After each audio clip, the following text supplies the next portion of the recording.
major diplomatic storm may be brewing between Nigeria and the United States. Two U.S. congressmen, Chris Smith and Riley Moore, have introduced a proposed bill titled the Nigeria Religious Freedom and Accountability Act of 2026. The bill recommends targeted sanctions, visa bans and asset freezes against certain Nigerian individuals and groups, including former Kano State Governor Rabiu Musa Kwankwaso and organizations linked to Fulani cattle breeders. The proposed legislation alleges severe violations of religious freedom, citing attacks on Christians and moderate Muslims, lack of prosecutions of jihadist actors, and the enforcement of Sharia and blasphemy laws in ways deemed discriminatory. It also calls for coordinated international action involving the UK, France, and Hungary. This development follows years of tension over claims of religious persecution in Nigeria and renewed pressure from US political actors. With additional reports that American troops will be deployed to Nigeria for training purposes, questions are now being raised about sovereignty, accountability, and the true nature of US-Nigeria relations. Let's take a closer look at the full analysis by the panel of Arise News journalists to this unfolding story. Let's start what's trending this morning. 2030. We start what's trending today with an exclusive story that we're breaking here on Arise News. As U.S. Congressmen Riley Moore and Chris Smith have proposed the Nigeria Religious Freedom and Accountability Act of 2026, recommending targeted sanctions, asset freezes, and visa bans against former presidential candidate Rabiu Musa Kwankwaso, the Mieti Allah Cattle Breeders Association, Mieti Allah Kautal Hore, and what they describe as Fulani ethnic nomad militia. The bill alleges that the named individuals and groups are responsible for severe religious freedom violations. Shared by Moore on X earlier today, the document outlines statistics and historical accounts of attacks on Christians and on Muslims who advocate religious tolerance. It cites a lack of prosecutions or convictions of jihadist actors, characterizes this as a failure of the Nigerian government, and calls for coordinated support from France, the UK, and Hungary. The report also urges investigation into cases where non-Muslims are allegedly subjected to Sharia or blasphemy laws, and makes reference to victims including Rhoda Jatau and Deborah Yakubu. Now let's take a look at some tweets coming from the United States X space. Sean Nelson said the powerhouse team of Rep. Chris Smith and Rep. Riley Moore today introduced a new bill on religious freedom in Nigeria, increasing accountability measures, including recommendations for sanctions against Fulani militia and former Kano State Governor Kwankwaso, who introduced Sharia criminal law there. Nakabulu responded and said, well, how much were you paid to target and tarnish Kwankwaso's image? Zamfara State introduced Sharia first in Nigeria as part of their right because it's in the constitution of Nigeria. Christians are safer in Kano State than virtually Christian-dominated states in Nigeria. Well, of course, what we do know is that the first governor to introduce and implement Sharia law was Governor Ahmed Sani Yerima of Zamfara State in January of 2000, with other states following after that. Well, could this be a case of mistaken identity? Although we know that the bill itself, the proposed bill itself, doesn't make reference to Kwankwaso implementing Sharia law, but the commentary around it alludes to that. So it's a very huge development because there have been several threats about naming people and outing people. And I think, I'm not sure whether people would be surprised that the first name on that list would belong to Senator Rabiu Musa Kwankwaso. Dr. Abati, I'll come to you.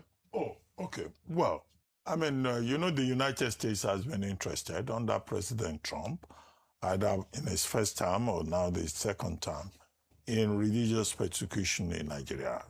Ditto, the Department of State of the United States, also the Department of Justice, and also now you have the African Command being involved, with President Donald Trump carrying the flag and saying there is religious persecution in Nigeria. The federal government of Nigeria has made considerable effort in that direction to say that Nigeria is a secular country and that whereas there is insecurity in the country, there is no such thing as religious persecution. So that's the background. And now, over the years, Nigerians have been saying, name the persons. Before now, there was an attempt, I think, by the United States and also the United Arab Emirates to say that there are certain Nigerians in government and out of government who are funding terrorism. I think also under the Jonathan administration, there was some debate about the admittance at a senior level that, in fact, there were saboteurs inside the government. Now we have reached an interesting point whereby the United States House of Reps, Representative Chris Smith, I think he's 73 years old, the two oldest persons in the House of Reps in the U.S., you know, he's been there since 1978, representing the 14th District of New Jersey. And then you have Congressman Riley Moore, also now, you know, proposing a bill, and they are now saying that, one, the United States Congress should declare the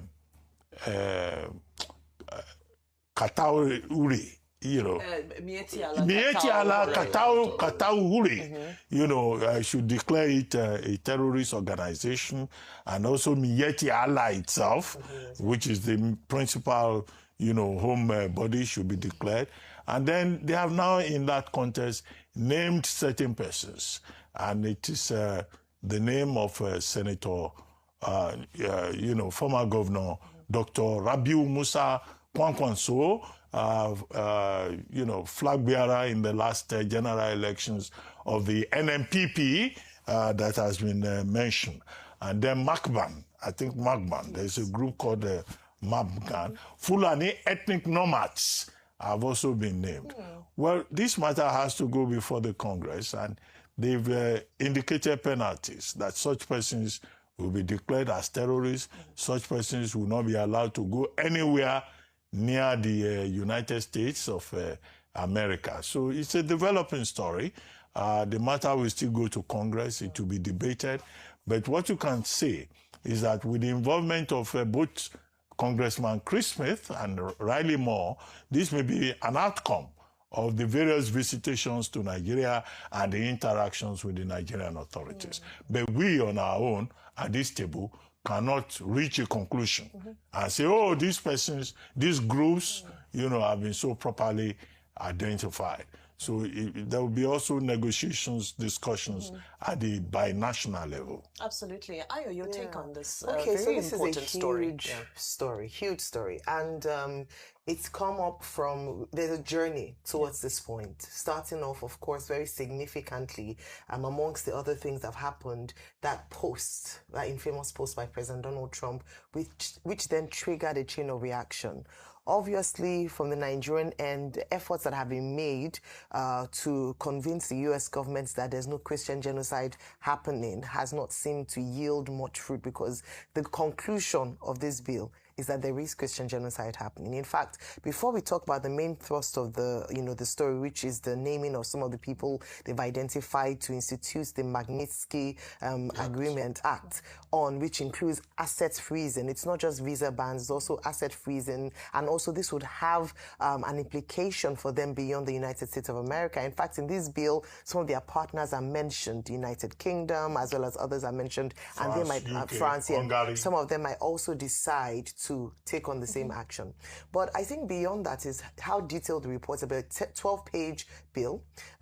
The preamble was to give details to the extent of the investigation that they did, including the congressional hearing, the fact that both Christian and moderate Muslims have been killed, the fact that some of them who opposed these things were targeted, were kidnapped, and were killed. So a lot of detail in the work that they did, and then the conclusion around what ought to be done, including the naming of these people.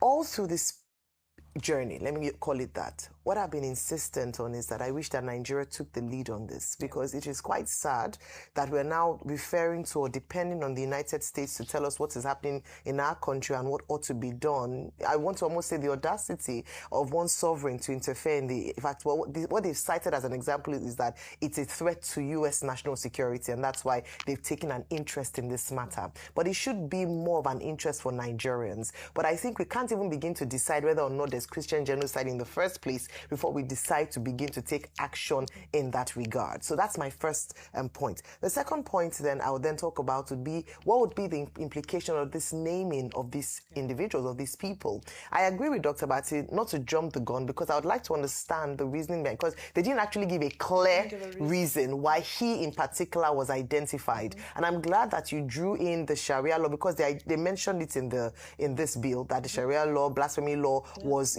part of the discrimination against Christians and some people living in this area. So a few things around there, there are nuances, there are contexts that were not contained in this particular bill. But most importantly, what I'm calling for the Nigerian government at this point, can we take a lead on this? If there are indeed people who are killed because of their faith, can we do something about it? Can our senators, and this is where we call the National Assembly, can they do something about it? Their counterparts in the US have gone ahead to present their own reports and made recommendations, and a bill has been passed. Can we do something about it back home? And finally, I'll rest on this point that, most importantly, can we now, they've accused, one of the charges brought against Malami is the fact that he didn't do anything about the list that was brought before him, and making that renewed call, that can we also identify the terrorist financiers or supporters or backers in Nigeria and do something about it? Exactly. That's what I would say. And it's sparking another conversation that we had in the beginning, which is that, is the Nigerian government collaborating with the United States as equals, or are we cooperating, meaning there's some form of coercion happening for us to sort of, agree to the terms that are being set out? Because it does seem like the United States is taking the lead. And the Pentagon, in a related development, the Pentagon is sending about 200 troops to Nigeria in the coming weeks to help train its military to fight Islamist militants. This is weeks after President Trump criticized the country for failing to shield Christians from terrorist attacks. Now, this is according to a U.S. official who spoke on Tuesday. The troops will augment the small team of U.S. forces. You remember we'd spoken about the small team who have been in the West African nation for weeks, assisting local soldiers with identifying potential terrorist targets for strikes using American and Nigerian intelligence. This is what the official said, who spoke on the condition of anonymity and was discussing operational matters.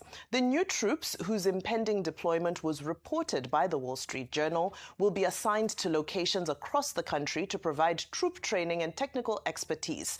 The U.S. troops, it is reiterated, will not be involved in combat operations.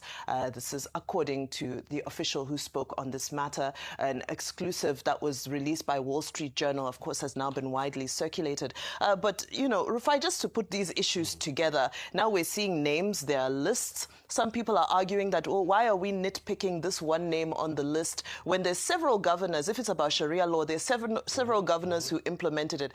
If that's the context, what is the context? Give us the detail and give us your evidence as well.